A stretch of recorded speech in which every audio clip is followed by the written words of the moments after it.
Greetings, Taurus. It is time for your August zodiac reading. It is I, Alexander, aka Galactic Tarot.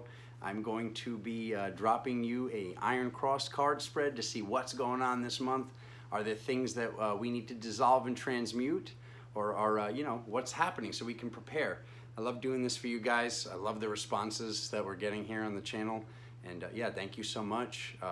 Without further ado, hit that like button, hit that subscribe button if you haven't yet, and if you hit the bell notification, we're doing free readings. When we do those free readings, you'll be alerted that we're live, and you can hop in and come in and get your reading, absolutely free. So I love you guys. Like I said, without further ado, here we go with the shuffling. I hope it's a good one. Aries just had a really good one, so let's have a good one for all the signs this month.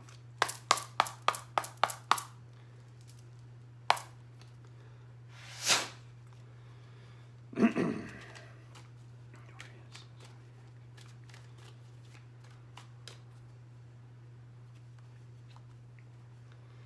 accordance with the highest benevolent force in the universe, please show us what's going on during the month of August for the zodiac sign of Taurus.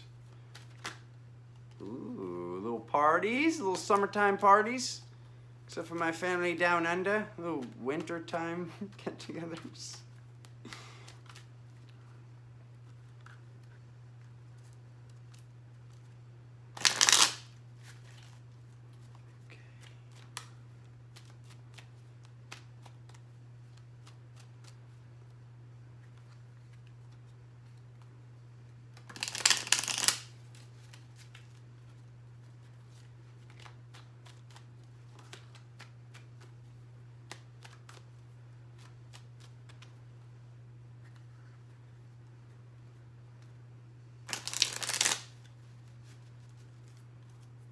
There it is. We're there. Come on, Taurus, give us a good one. Give us a good one. Okay.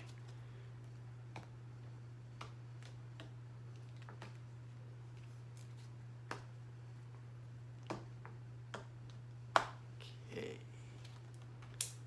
Cool.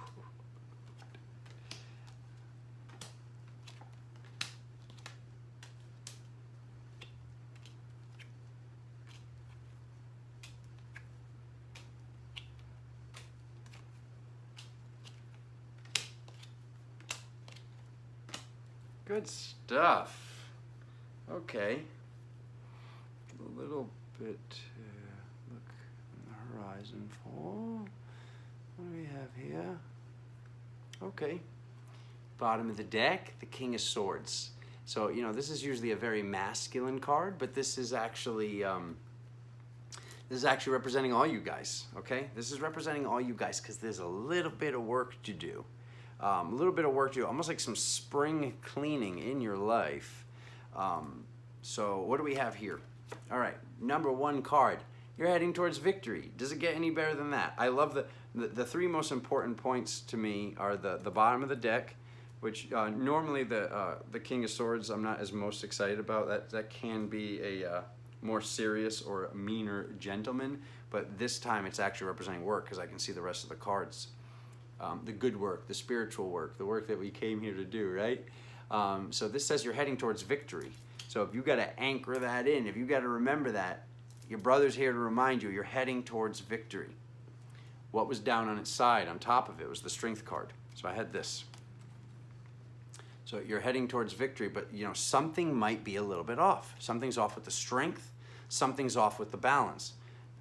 Like I said, I'm reminding you that you're heading towards victory. Me and you, all of us, all the Taurus and everybody watching this, you're co-creating. Let's co-create that you're heading towards victory. Awesome. All right.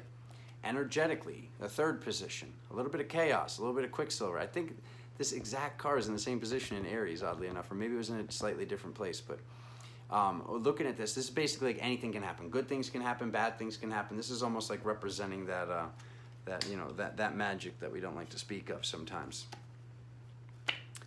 Physical, inner child, okay? So sometimes this actually represents physical children, but this is actually the inner child. What your inner child wants, how you can be as playful as possible, how you can be the most powerful version of yourself, which is that inner child, which is that playful version that, sometimes we have that we're acting like, we're acting goofy or we're having fun, and like somebody's like, what are you doing? Stop that, blah, blah, blah. That's an issue. We got to be looking out for that person. And that's what you're pretty much, most of your reading about is during this month of August, looking out for that person. Looking out for that person that likes drama, person or persons. It looks like it could be 2 to 3 people, maybe more. But at least 2 to 3 people, whether they're family, whether they're friends, sometimes a little bit of space is needed. And for you Taurians, if that's even a word, this is what's in the past, okay? So it's like, how do these people make you feel in the past? How do these people, they hook your energy, they take your energy with it. This is like basically representing some energy vampirism that used to go on in the past with who's in the future. So it goes from the past to the future, the Page of Swords. So where are these swords coming from? They're coming from the person that loves drama, okay? So paying attention to who loves drama. I already asked. Luckily, this isn't you guys. I like to see that. I'm glad about that. But yeah, the Page of Swords. So who is it in your reality that likes drama? This person calls you on the phone. You can tell they already told this story, 3, 4, 5 times, and they're just complaining about their life. You're giving them the answers, and they're not receiving the answer. They don't want to hear the answer. They just want to loosh. They just want to feed off of your energy, and they almost will get annoyed when you're like, well, just do this. They don't want the answer, okay? Do you get that? Like, they want to drain. They want to hook, and call them Lex Luthor, okay? So that is connected to this, all right? This is you guys.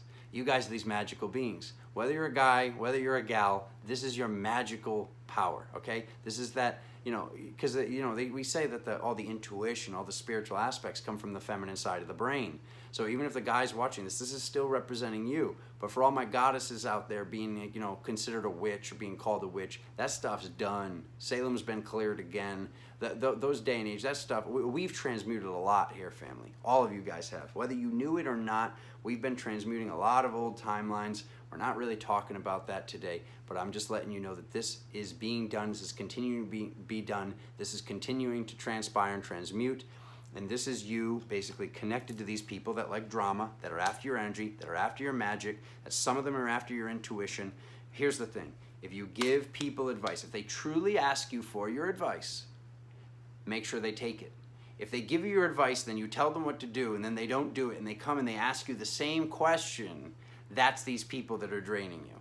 And it doesn't matter, like I said, if they're family, if they're friends. I'm not saying you just cut them off entirely. But this buffet needs to be closed. That's what the message is here today. All right? How do people see you? So how are you? How do people see you? Once again, these connection of the King and the Queen of Wands. They happen in Aries too. Right? One after another in the same order. Queen, then King. So now we have this King of Wands card. So this very powerful, whether you're a guy, whether you're a gal, this masculine, powerful, magical powerhouse. That's how people see you. Because that's what you are. So, hopes and fears, all right? Nobody would hope for this. How could anybody hope for this card? It's one of my least favorite in the whole tarot. So we see this card that can represent stomach issues, can represent bloating. This is basically saying difficulty, whether to go left or go right. So what is this difficulty? What I'm telling you, you already know. You already know that you're supposed to cut this person off because it literally goes hooks, victory, the drama person, this card. That's one of the ways that you read the cards as a story, which I'll be showing you guys this stuff at some point. But basically, this is saying you know that you're supposed to do this, but it's difficult. You have some fear of letting this person go. It's almost like, sometimes you're either worried, well, what do they do without the energy? What is this or that? We have to stop enabling these people. Because, when it comes down to it, you might be a much older soul that can be drained. What if they're draining other people, that it's really, really ruining their day? It's really, really difficult for them. We cannot enable these people. This buffet needs to be closed, and these people need to figure out how to fill up their cup for themselves so their cup can spill over into the cups around theirs. And that's what I hold space for you. That's what, I've worked on, and I see a lot of my friends and family members work on, is just becoming this overflowing cup. And you cannot become the overflowing cup if you're still in this mental thought structure of letting these people drain you, letting these people hook you. It's not beneficial. I did it for years. I used to take people's pains. I'd say, okay, I'll take this. Give me that backpack. Give me that backpack. All these people would give me these backpacks full of rocks. And I'd say, I know what to do with these. I've been through this before. And then eventually I'd take the rocks out, I'd transmute the stuff for them, and they'd feel better, quote unquote. But then they wouldn't know how to do it. It's almost like that expression, like teach them how to fish, you know? So once again, tough decision. It is a tough decision. It can be a tough decision to let these weight bags off of your balloon, to let your balloon go higher, to then still reach out an arm, reach out, throw down a ladder to these people. Actually, that doesn't sound very difficult, does it? You think it's difficult. Thought structures, some sort of blockage, what's it coming from? It's coming from this, okay? Mastery. What lies ahead of breaking through this and letting these people learn how to walk for themselves is your mastery. So once again, this card that represents a masculine figure, but it's basically representing this completion. My attention's on the golden apple. My attention's on this discord that comes from this drama, these people that when it comes down to it, they like drama. No bueno, okay? So, the cosmic card, the card at the top, intuition, feminine power, multidimensionality. Look at how big her cup is, okay? So, once again, we're having all the guys, all the gals, so there's a different way in work. So, this can represent somebody at work being part of the issue. It can represent somebody at work almost being a friend that's going through the same stuff as us. But we're seeing this very big cup, this like intuitive force. This is the most intuitive woman in the deck. She's got the biggest cup. She's multi-dimensional because her foot is in the water representing one dimension, her being in the air and still breathing being the other dimension, okay? So looking ahead, all right? We got the Three of Swords, which represents some sort of heartache, some sort of hurt. We got this card that represents money or a huge download. This is either spiritual abundance or financial abundance. And then we have the Friend. It's once again reiterating this. It's once again reiterating they're hurting. Maybe there was a point where you were hurting and you thought they were helping you, that you've been allowing this to go on. But this reading basically says everything I'm telling you right now, you know already who I'm talking about. You know that this has been a problem and you've been wondering what to do. It is fine to tell people, hey, it's not you, I'm just doing this, I'm working on myself, I'm gonna be a little MIA for a while. If they find a problem with that, then that should be a sign. Because if you tell your real friends, if you tell the people that really care about you, hey, I'm doing this thing, it's gonna be really great for me, I love you, you know, I'll call you, I'll text you in a little while. They're gonna be like, oh, awesome, good for you. The people that have a problem with that, that's how you're gonna identify who these vampires are. Because it literally says the heart was hurting, some sort of download, friendship. You heal me, I heal you is one of the hidden messages of the Two of Cups. So what we're seeing here, you guys have some spring cleaning to do. You guys have some pawns, some peons, some pages that like drama. Whether you're a guy, whether you're a gal, Big Daddy's got to do some work here. You got to cut those cords, you got to cut those strings so you can really, really fill the cup, really get to the best possible place you can be, because you are not benefiting anybody by allowing these people to drain you. So I thank you so very much. Like I was saying earlier, please like, please subscribe, hit that bell notification you want to see when I go live again. And yeah, share the video out, guys. I love you guys so much for all the love and support. I'll see you very soon, mid-month, for your romance spreads. Have a great day. Love you. Bye.